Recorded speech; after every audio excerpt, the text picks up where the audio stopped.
Welcome into our Student Athlete Spotlight. We're joined by men's bowling senior Andrew Dube, and from Owensboro. Give us a little bit of a history, or why. Tell me a little bit about Owensboro, Kentucky. Owensboro is it's a pretty decent sized town. I'd say it's probably the third or fourth biggest city in Kentucky, right behind Bowling Green. It's a big city with a small town feel. Everyone really knows everyone. I mean, you go to the store, you'll see people you know. You go anywhere, you'll see people you know. But at the same time, it's got the big city feel with all the stores, restaurants, a mall, and everything. So downtown's really, really cool down along the river. It's all old and historic. It's all been restored. It's really neat. There's a thing, I Googled Owensboro a little bit, so I just wanted you to know. They said that there's the International Barbecue Festival as the home of, it has home in Owensboro. Tell me a little bit, do you partake of the terrific barbecue? I have been a couple times. It's a pretty wild celebration. You get people from all over the country that come in, lots of barbecue, good drinks, good food. It's always a good time down there. And it does have a history of raining almost every weekend of the Barbecue Fest. That's the running joke, is it's always going to rain on Barbecue Fest weekend. Of course. I mean, if you have a fest, you can't have a fest. How long is the festival? Is it 2-3 days, weekend? I think it lasts the whole weekend, yeah. Yeah. Okay, let's talk a little bit about bowling for just a moment. Let's educate our fans out there about bowling, because it's not a primetime sport, but it is. There's so much intrigue in it, and there's so different in the way you guys bowl at the collegiate level with your traditional and then your Baker. Give us a history lesson on the difference in the two. Pretty much. Typically, when we go to tournaments, our first day will be just the team games, where everyone on the team bowls one game at one time, and we do that a total of 5 times. So, and then on Sundays, it's typically Baker games, where each person partakes in the game. One person bowls the first frame, one person bowls the second frame, third frame, and so on, and then it repeats at the end. Which one do you like best? I'd say coming into college, most of everything I did was just traditional games. You don't have much Baker games in regular play outside of college, but I'd say Baker's is probably the most fun, just because it's such a team atmosphere, and everyone really feeds off of each other. It's really great. The Baker games you're so reliant upon your teammates in that. How many times have you either you missed a mark in the frame, or your teammates missed the mark? Somebody's have to pick you up, or you've had to pick your teammates up. It truly is in every capacity a team. Oh yeah, sport. Of course. I mean, you're leaning on everybody to succeed when it comes to Bakers. Even if you make one mistake, you're looking for your teammate to pick you up, or if your teammate makes a mistake, you look to pick them up. It really just brings everyone together, and it's a great atmosphere. Tell me back to the traditional for a moment. What's the highest game that you've ever bowled? I have 2 300s. 2 300s? Yeah. Was that in collegiate or? No, not in collegiate play. I think my highest game in collegiate play was a 267 during conference singles my sophomore year. How difficult is it mentally? You've got 9 strikes. You're going into that 10th frame. You're right. You know what you got to do. You got to finish. How difficult is it those 2 times? I'd say the first time was a lot harder than the second time. The first time you got the nerves. I was shaking. I didn't really know what was going on. I wasn't focused on the ball. I just wanted to get up there and throw it and get it over with. And luckily, I was lucky enough to knock them all down. But the second time was a lot easier. I wasn't as focused on what was going on. I was paying more attention to what I needed to do to help my team out, because it was during a practice session, and we were all just kind of trying to feed off of each other. And so, I mean, it's hard, but once you get the first one, it's a lot easier. Have you got a pin from those 2 300s sitting up on a mantle somewhere? No. No, you didn't keep a souvenir? They were just during practice. They don't count by like the United States Bowling Congress standards. It was just in practice for myself. But I mean, it's still a cool feeling to know that I've done it. How many bowling balls do you have? Right now, I think I have about 9.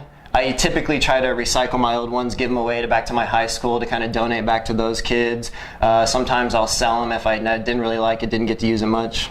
So when you go on a trip or go to a tournament, how many bowling balls do you take with you? Usually I take 6 with me when we go to just Tier 2 tournaments, which is just our typical like conference tournaments. When we go to Tier 1 tournaments, which is like the bigger tournaments of the year where only varsity teams are allowed, then I only bring 5, because they have a limit. You're only allowed to bring 5. You can't bring more than that. All right, you're a business administration major. What do you hope to do with that?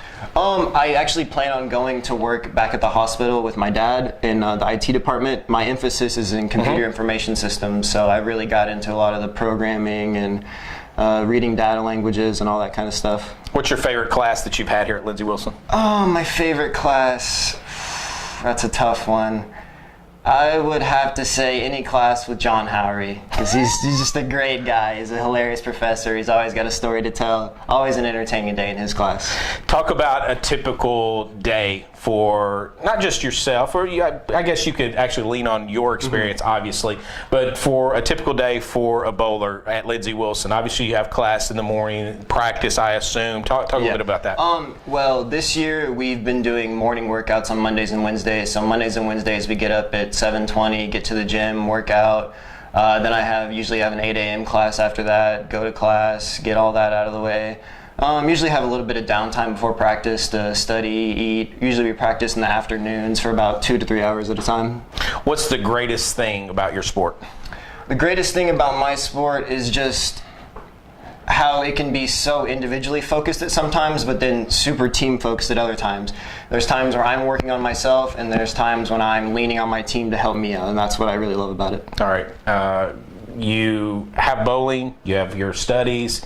What's Andrew do during downtime when you're not involved with studies or bowling? What's your hobbies? I really like to just chill on my computer, play video games. I'm kind of like any other guy. I like to just hang out with my friends, spend time with the people I love. You know. What's your favorite video game? Oh. You have one? Nah, not in general. I mean, I really like sports games. That's usually my thing. FIFA. FIFA. Yeah. Who do you use? What team do you usually play? Real Madrid all the way. Of course. Real Madrid. All right. Pop quiz now time about bowling. Let's see what you know about your sport. Right, how tall is a bowling pin? I have no idea. Give me a guess. Oh. I was surprised by this. 13 inches? That's close. 15. 15. That's close. What about the weight of a pin? Weight of a pin? Ooh. Maybe a pound?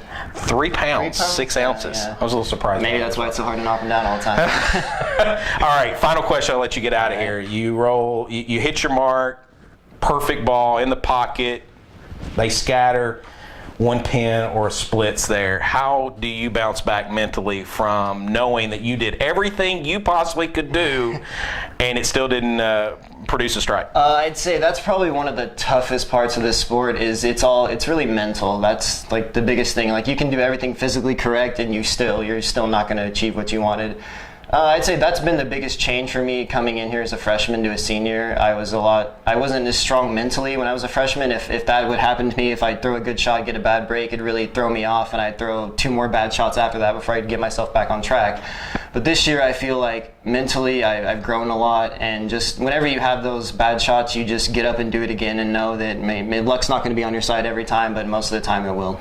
How do you as a senior pass down that knowledge that you've learned from a freshman to your senior year to the freshmen that are currently on the team? It's pretty tough because I think everyone struggles mentally at times. Just the transition from high school bowling to college bowling is so drastic that you really have to just take the time and get the experience. I mean, you try to talk to them, but most of the time it's just experience, just taking that time to realize, I mean, just because you throw good shots doesn't mean they're always going to fall. And in college, it's more of a spare game than a strike game, and you just have to grind it out every weekend. Andrew Dube, he is a senior bowler from Owensboro, Kentucky. He's been on our Student Athlete Spotlight this week. Andrew, thanks for joining us. Thank you for having me.